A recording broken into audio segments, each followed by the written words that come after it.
สาวหล่าแล้วเด้อนะแม่นบ่ บ่แม่นยัง2คนเลย ยังมีอีกอยู่ เด้อ อ๋ออยู่อ๋อ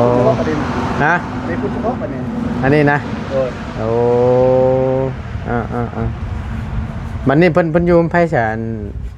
ผู้น้อยกว่านี่นะ ก็อยู่น้ำพ่อ อยู่น้ำพอแล้วอัน ผู้นึงหันเขาผู้ให้เขาเลี้ยงผู้สุดท้ายหั่นน่ะ อันนั้นล่ะ ไม่แหละเขาขายให้ผู้อื่น บ่ เด้อ ไผขายน่ะ ก็พ่อเรา เป็นภาษากะมุบ่นี่บ่ฮู้กันเด้อเฮาสิเว้าเบิ่งเด้อเมจุเอือก บุญ บุด กระดัง กระรองแม่นบ่ก็แปลว่า เอาชวนกันไปกินละให้ ชวนกันไปกินดาวไห้ เอ้ย Đong yum yua ôm ฮะ Gai ước bụi cả đong yum yua ôm ง่ายเอือกบุญ เอือกบุด กระดัง กะล่อง ยอมเยอะ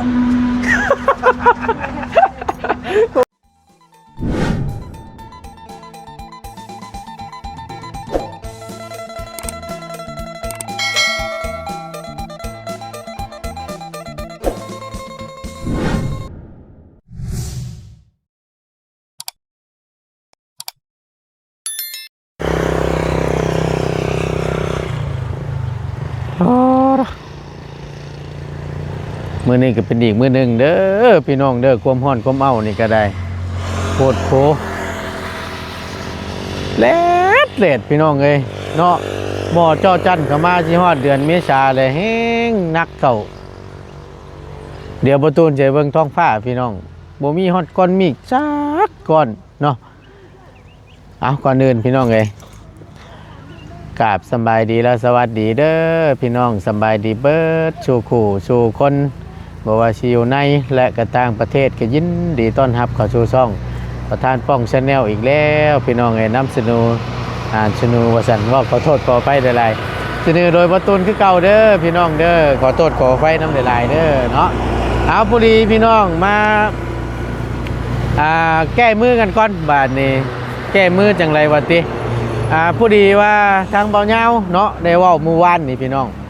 กับบ่าวบุญคงเพิ่นเนาะแม่นไผดิโทรมาบาดนี้พี่น้องเอ้ย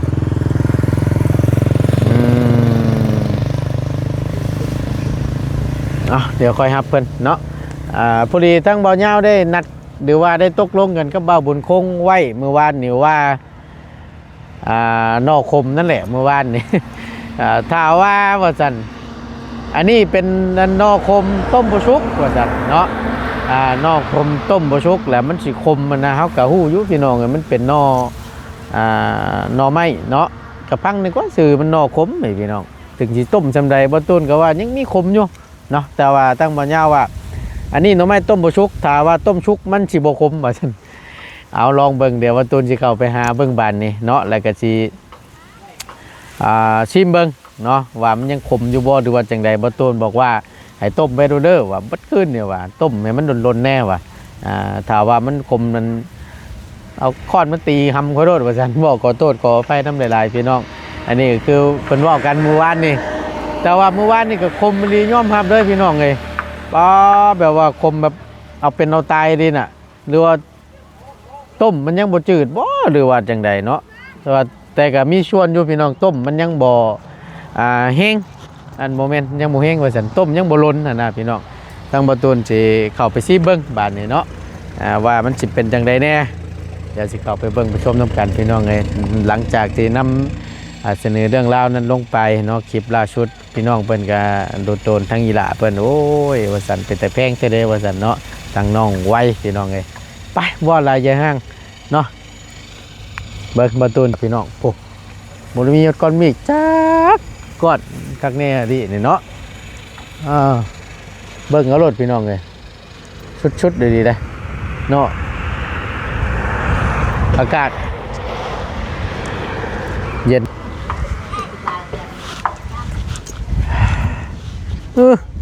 ถืออย่างเด้มาบาดนี่สิตำอย่างเด้น่ะเนาะตำยังนั่นนายโดยสบายดีเด้อมียังเช็ดเมนูยังกินนี่ตำ ำส้มนี่ ตำชม โดย เอ้าชมมะม่วงนี่นะ โดย ห่วยคือคักแท้เนาะตำชมมะม่วงกินชมซื่อๆนี่ โดย อืมเนาะเป็นจังไดอันนอนมาฮอดจอดถึงเมื่อคืนนี่รับม่วนอยู่บ่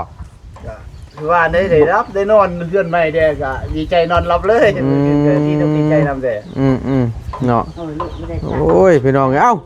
อัน ดีวะ เฮาขี่ผ่านมาเมื่อกี้เฮาว่าอันทั้งมีตู้เพิ่นไปกับบ่าวบุญคงได้แม่นบ่แม่นอยู่บ่เอามายามใดน่ะ เอื้อย เพื่อนเราที่ เอ้าแม่นบ่ เอื้อย แม่ บ้านกู โอ้ว่าเฮาว่ามันเป็นแม่ตู้ได้อันซ่อนรถกันไปเมื่อกี้นี่น่ะ เอ้ย บ่แม่นเนาะ โดย ก็ยังว่าเอามายามใดหั่นน่ะเอาสบายดีลูกหลานเด้อสบายดีเพิ่นทุกคนอีหล่าใช้ไปเฮียนบ่ โดย อืมบัดคือทางอีนางนี่มานี่แม่นขาดเทียนได้นี่เนาะ โดยคาดเทียนเพราะว่าอยู่พุ่นกับบ่มีผู้เฮ็ดกินให้เราสินะ อ๋อถ้าสมมุติว่าทั้งอ้ายมาเอ้ยมานี่แม่นอีหล่าเพิ่นนี่บ่มีผู้อยู่นำบ่ โดยมีแต่พอเท่า พ่อเฒ่า พ่อเรานี่ อ๋อ เฮ็ดกินเฮ็ดอยู่บ่ได้สินะ อ่า เลยเราพังเรามาพี่เลยเพราะว่าเฮาก็เถืออยู่ต้นแน่ อืมก็เลยเอามานำบัดนี่ โดย บัดนี้ในการทำการเฮียนอีนางเพิ่นนี่ได้สาเหตุจังได๋ซั่นบัดนี้ขาดมาหล่นขาดหล่นแล้วมันก็สิเฮียนบ่ทันหมู่แล้ว จำเป็นแท้เฮาก็บ่มีผู้ดูแลเพิ่นนะ อ่า เพิ่นว่าเฮาอยู่แม่อยากได้เงินอยากได้คำแด่บ่เฮ็ดให้เฮ็ดหน้าก็บ่ได้เข้าได้น้ำลำเพิ่นแน่ อืม เพราะว่าซองเงินซองคำอยู่แถวนี้แปะมือซื้อข้าวซื้อน้ำกินอยู่บ้านเพิ่นนะ อืม เพราะว่าบ้านมันอยู่ผู้เดียวก็บ่มีผู้เฮ็ดกิน อืม เฮ็ดเจ็บเป็นก็บ่มีผู้เบิ่งผู้แย่งเราเด้สินะ อยู่กับผู้เฒ่าเนาะ โดย ก็คือพ่อของเมียนี่ โดย อืมหลานผู้นี้บ่ที่เจ้ามาเลี้ยงกันนะ โดย มันเป็นแต่เพลงได้พี่น้องไงพี่น้องเพิ่นยังว่าว่าก็จังแม่นข่าวเนาะสาวดวงพะวางนี่ว่าซั่น เพราะว่าเพิ่นสิเป็นคนอีกสไตล์หนึงว่าซั่นจ้าในบุคลิกของน้องเพิ่นเนาะปัดคือนั่งทั้งน้องชายนี่สิเป็นออกห้าวๆแน่หน่อยนึงอ่ะนะก็คือ ใส่สีดำ สไตล์ไผสไตล์มันหั่นน่ะพี่น้องไงเนาะจักสิว่าจังใดชื่อว่าจังว่าชื่อคือกันแท้ๆเนาะอันน้องไว้ว่าซั่นเอ้าว่ามีแต่ชื่ออันจังแม่นนั่นเหมาะเจาะกันแท้ๆว่าน้องของน้องไส้เพิ่นน่ะบ่ชื่อไว้คือกันนั่นน่ะ โดย มาเพราะว่าอันทั้งอีหล่านี่ก็ชื่อไว้คือกันบัดนี้เอ้าเฮ็ดหยังมันก็สิไว้เบิดนั่นแหละกำอยู่นํกันนี่เนาะมันก็บ่ได้ท่ากันเท่านั้นแล้วซั่น โดย เอ้ยพี่น้องเอ้ยเนาะอันเมื่อคืนนี่เพิ่นได้นอนนํกันบ่บ่นาง บ่ บ่ได้นอนบ่ นอนน้ำพ่อน้ำแม่ บ่อืม มันนอนน้ำไม่ใส่ไปยังหูบ่นอนบ่นอนเจ้าก็เขานอนพ่อเลยยังไม่ด้วยเถื่อ เออ ไม่อยากนอนนำผู้ชาย มันเป็นเท่าไหร่ฮะ นอนเป็น มัวเลย นอนควงว่าติ แม่น เออ คอยไปเดียวพวก ควงก็ควงขึ้นแล้วเฮาก็ได้เนาะ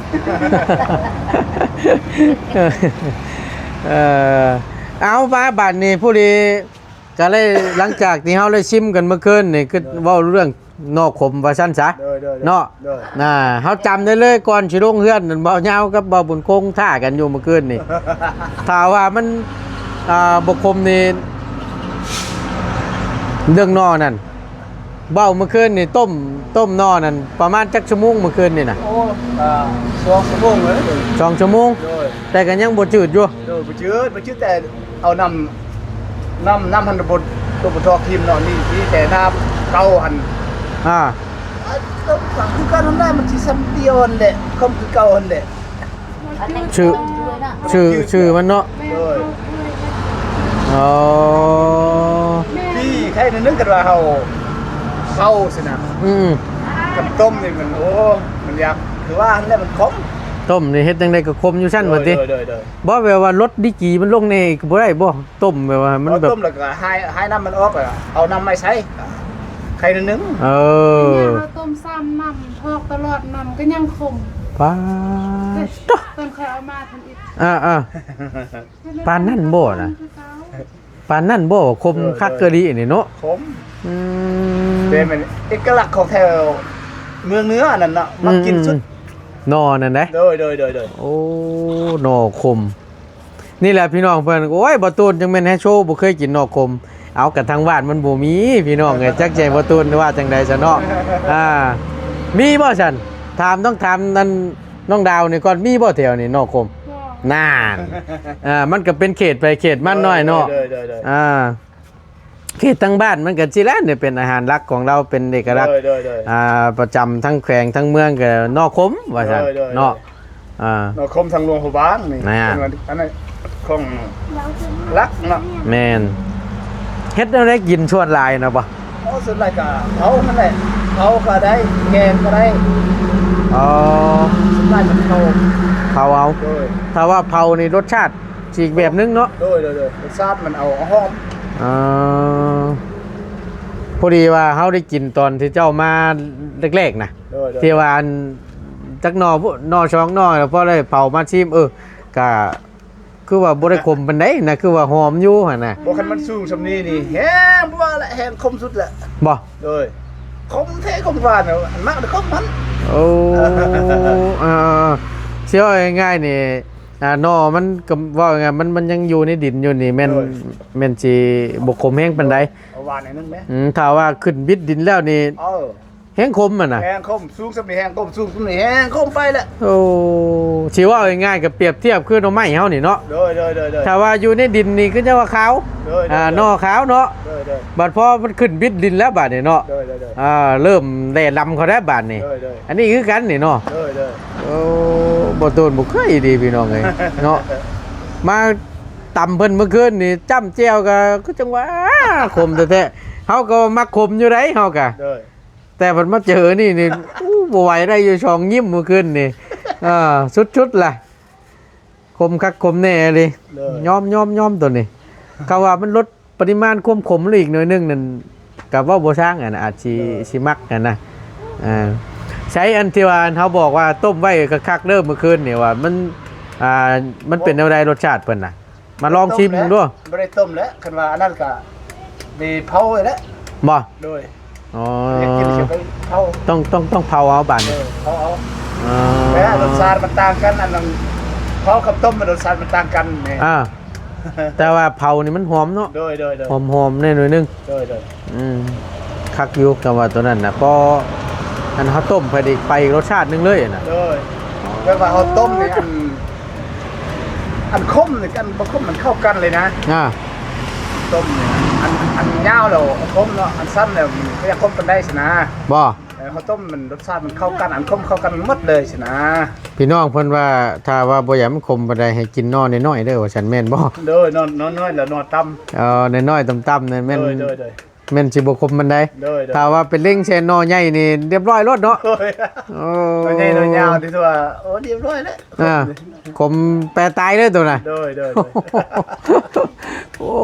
ยเนาะห้วยเนาะเฮาก็คิดว่ามันสิคือหน่อไม้ละเล้งแช่ตัวใหญ่พุ่นล่ำจังแซ่บเต็มคำเลยนะ มันหลดโอ้ย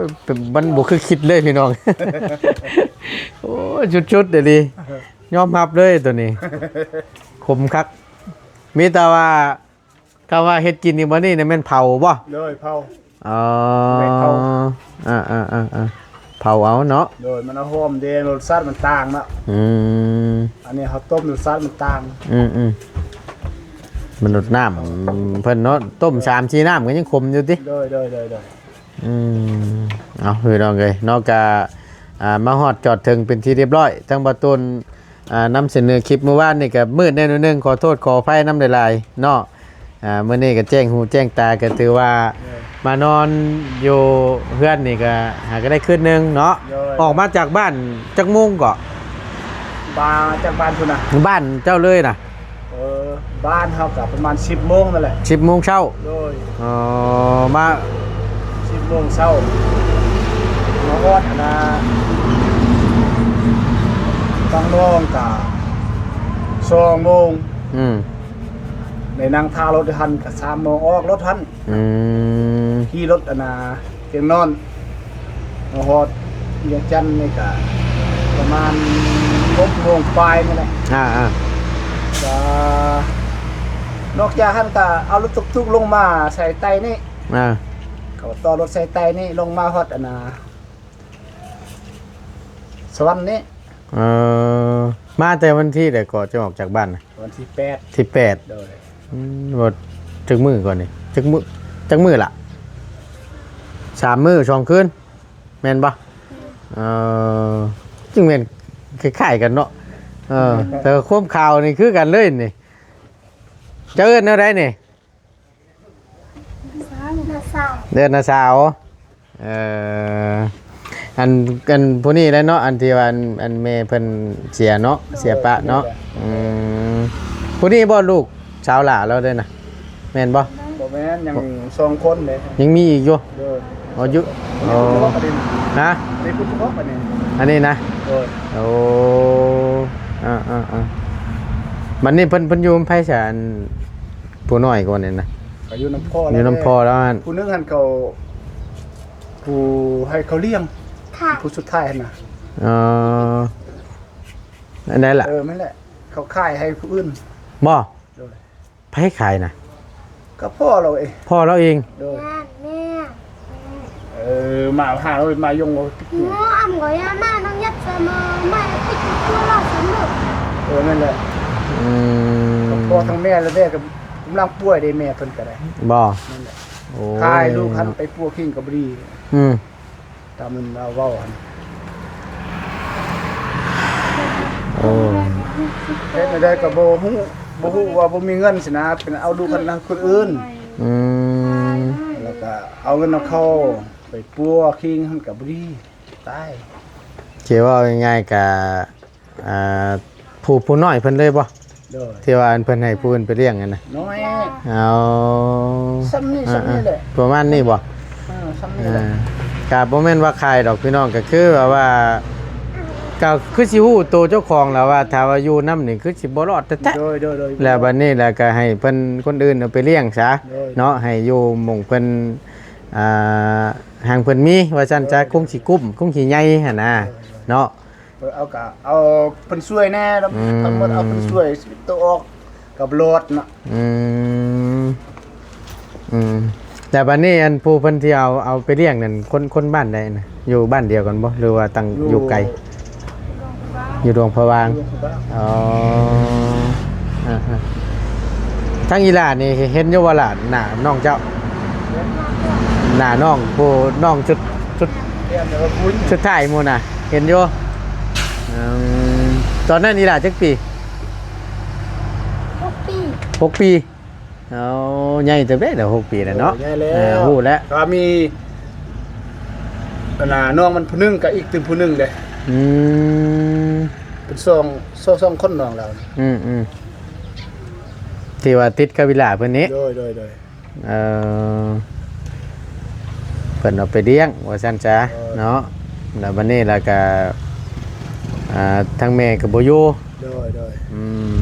ก็ได้ล้มหายตายจากปะเนาะเดือแต่ผัวแล้วก็กับลูกแล้วก็อยู่น้ำกันบัดนี้แหละทั้งอีหล่านี่ทั้งง่ายนี่เอามาเลี้ยงโดยมาเลี้ยงได้ปี4 ปีบ่เอามานะ7 ปีแม่นแหละเมื่อ6 ปีมันยังบ่พูดตอนน้องก็ส่งเอาบัน7 ปีเคลื่อนตะกี้เลยกูเทมน้องก็ส่ง5 ปี 6 ปีนั่นแหละประมาณนี้บ่มาอยู่น้ำพ่อเฮ็ดแล้วจังเอาหลานมาอยู่น้ำผู้เดียวนี่โอ้2-3 คน3 คนบ่ก็นึกว่ามันผู้นึงแล้วก็เอื้อยมันผู้นึงบ่อยู่บนพ่อกับแม่เพิ่นอยู่สุเพิ่นก็พ่อเพิ่นก็ บ่ร้อน เอ เฮ็ดแนว อ กินกับบ่ร้อนเฮ็ดนั่นเนี่ยก็บ่ร้อนนะเงินค้ำนี่ก็บ่ร้อนสิเป็นเฮาก็เอาเพิ่นมาอยู่นำเฮาเลย เออเอาง่ายๆตอนนี้ลูกแล้วอยู่นั้นอยู่น้ำมันพอแล้วเองนั่นจะค้นอยู่น้ำกันนะณตอนนี้ พ่อเพิ่นก็4คนบ่ อ๋อ 4คน ที่อยู่ตอนนี้บ่ ใหญ่เบิดแล้ว หากแต่ใหญ่เบิดแล้ว โดย เอา แม่นกลับไปเฮ็ดเวียกแล้ว เออ เฮ็ดอยู่เจ้าเมืองนั่นแหละ ใครอยู่ล็อกชาวบ้านใหญ่น่ะเนาะเอาตัวเองมันรอดได้เด้ โดย แล้วบัดนี้แหละยังเดือตั้งผู้น้อยแล้วมันอยู่น้ำอ้ายบัดนี้ โดย มันอยู่น้ำลุงเนาะ โดย เลี้ยงเบิ่งแยงเนาะ โดย ได้ยินอันนี้ก็ได้ยินแต่อ้ายเราเว่าตั้งแต่รอบก่อนน้องดาวก็เว่าชูฟังอยู่เนาะน้องเนาะอยู่น้ำกันนะพี่น้องเลยก็ซึ่งเอาโดยตรงเลยนี่ก็คือทางไอ้เหลื่อมนี่กับทางเอ้ยนี่ก็ยังบ่มีลูกเนาะ โดย ก็ได้ยินอยู่รอบก่อนนะพอเฮ็ดไรจังว่าคือจังว่ามีลูกยากแท้กินยาคุมบ่บ่ได้กิน แต่บ่มีตั้งแต่เอากันมานี่ก็บ่ได้กินได้บ่ยาคุมน่ะบ่ได้กินมันหักบ่มี อันนี้ก็จักสิว่าจังได๋ล่ะพี่น้องอันนี้ก็สิว่าแล้วก็เป็นน้ำเลือดยางที่มันบ่เข้ากันเด้ โดยที่แม่ บางเทื่อนี่ฮอร์โมนบ่ตรงกันเนาะบ่ถือกันแล้วก็ยากอยู่ได้อันบ่มีลูกนี่ก็ได้ นั่นแหละ ยากอยู่ตัวนี้เฮ็ดจังได๋แสนบาทนี่ฮะ บ่ฮู้ว่าแล้วเด้ เฮ็ดจังได๋บาท เอา นี่ แนวอย่าเอาเสื้อมันบ่เป็นเนาะ มันบ่ได้เนาะ โดย เอาก็บ่เป็นหยังก็ให้ฮักแพงกันไว้นี่แหละ โดย เลี้ยงนี่ละเลี้ยงลูกเลี้ยงหลานก็ให้ลูกให้หลานนี่แหละเบิ่ง โดย เนาะเบิ่งแย่งเฒ่าโอไปก็ได้ก็ซ้ำลูกซ้ำเต้าเฮานั่นแหละ โดย เลือดเนื้อเชื่อไขกันเนาะลูกหลานเฮ้ยเฮ็ดในได้สั่น ตำแม่น่ะโอ้พังเขาเว้าเดี๋ยวจนลืมบัดนี้เฮาเราท่ากินอยู่ได้นี่เพราะพอยวกก็ยวกเลยเห็นเนาะคุณนอนมาเขา ใช่หยังแน่น่ะ ไม่จะเกลือเป็นหัวใส่เลยเก็บใส่เดียวเขา เอาพี่น้องเพิ่นก็ว่านั่นมีอยู่คำหนึงสิถามและให้ทั้งนี้เสริมเข้าไปนำเห็นเพิ่นคอมเมนต์มาบอกอยู่พี่น้องเอ้ยถ้าสมมุติว่าในยังกินเหล้าไห้สมมุติอยู่ทางบ้านน่ะเป็น โดยกินละให้ เป็นเพิ่นเชิญว่าจังไดล่ะพี่น้องมักแข้งสิบ่ โดย แล้วเว้าเป็นภาษาทั้งเจ้านี่เอิ้นว่าแนวใดแบบชวนกินเหล้าไห้เด้อนี่อย่างประมาณนี้นะมันมีอยู่ได้พี่น้องเพิ่นคอมเมนต์มาหาบ่ตูนอยู่แต่บ่ตูนบ่ดื่มได้ให้ถามมึงเด้อบ่ตูนเด้อว่าซั่นนั่นน่ะ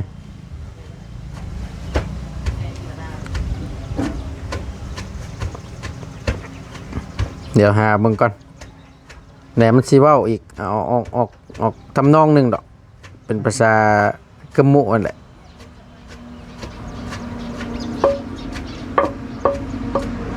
อยู่สิได้พี่น้องเบิ่งบ่ตูนสิหามันก่อนหน่อยหนึงนี่พี่น้องเอ้ยเพิ่นFC เพิ่นคอมเมนต์มาบอกบ่ตูนนี่เด้เป็นพี่น้องเพิ่นก็คนลาวนี่แหละเนาะประธานป้องให้ถามลุงเริ่มเป็นภาษากะมุเป็นสิ่งที่เขามักที่สุดคือเราให้แม่นบ่แม่นบ่แล้ววันนี้ล่ะ ให้ถามว่าเป็นภาษากะมุบ่นี่บ่ฮู้กันเด้อเฮาสิเว้าเบิ่งเด้อเมจุเอือก บุด กระดอง กระรองแม่นบ่ก็แปลว่า เอาชวนกันไปกินละให้ ชวนกันไปกินเราให้ โดย Đông yum yua hả Gai ước bụi cái đông yum yua ง่ายเอือกบุญ được bút กระดอง cả long ยอมเยอะ โอ้แม่นแล้วจังหวัดนี่พี่น้องเอ้ยเนาะแม่นก็คือชวนกันไปกินเหล้าให้ว่าซั่นซะ โดย โอ้แต่ว่านี่คักก็ได้นี่เนาะโอ้เอาฉันพี่น้องเอ้ยเนาะอันนี้สิตำกินชมซื่อบ่ เนื้อกะตามสมซื่อ บ่ ยัง อืม เวลาท่อง เอาพี่น้องเอ้ยได้ยังจะกินข้าวมื้อนี้น่ะ มาเรนี่พา บ่ได้หยัง หมูบ่ไม่จะตำนอต้มนอนั่นได้อติ เลย เอ ต้มนอกินนี่แหละ เอาพอดีทั้งเฮาซื้อเฮ็ดมาอยู่เดี๋ยวสิเอามาให้พอได้แกงได้หนึ่งเด้อพอได้จำเจียวถ้าเอาจักหน่อยหนึงพอดีทั้งอีหลาใช้เพิ่นก็ไปเฮ็ดเนาะ เอาเฮ็ดให้เพิ่นก่อนพี่น้องเอ้ยบ่ตูนก็ลืมซื้อขนมมาต้อนอีหลาเพิ่นครับเนาะมีแต่เฮ็ดนี่แหละเฮาเอาพอได้หนึ่งได้เด้อ เอาเข้าใจหลาย โดยขอบใจโดยไปบัดนี้เฮาสิขึ้นไปเวียกไปงานต่อก่อนเจอกันตอนแรงๆพุ่นน่ะเด้อฮะ กินข้าวแล้วบอก ยังอยู่แต่สิพุ่นละสิไปเวียกข้างหน้าแล้วสิไปกินอยู่บ้านดงพุ่นแหละบ่เป็นหยัง นี่น้องให้กินแบบกิน โอ้ไว้มื้อแรงซะตอนแรงๆซะขอบใจหลายๆเด้อไปบัดนี้สำบายดีเด้อโดยไปโอ้ทั้งอีหลาเพิ่นเล่นหยังมานั่นน่ะซึ่งเป็นขยันแท้ๆเนาะข้าวเลยพี่น้องเอ้ยซึ่งเป็นชาวดวงพระบางนี่เนาะจองให้ลูกชายซะบ่เด้นี่ให้ทีหนึงนี่ทันเด้นี่ ไปล่ะไปสำบายดีปะลุงก่อนเด้อโดยไปพี่น้องเอ้ยขอบคุณหลายๆทางประตูนก็ได้เนาะอยู่ดีมีแฮงเด้อพี่น้องเด้อพบเจอกันคลิปหน้าสำหรับคลิปนี้ไปก่อนพี่น้องสำบายดีเด้อ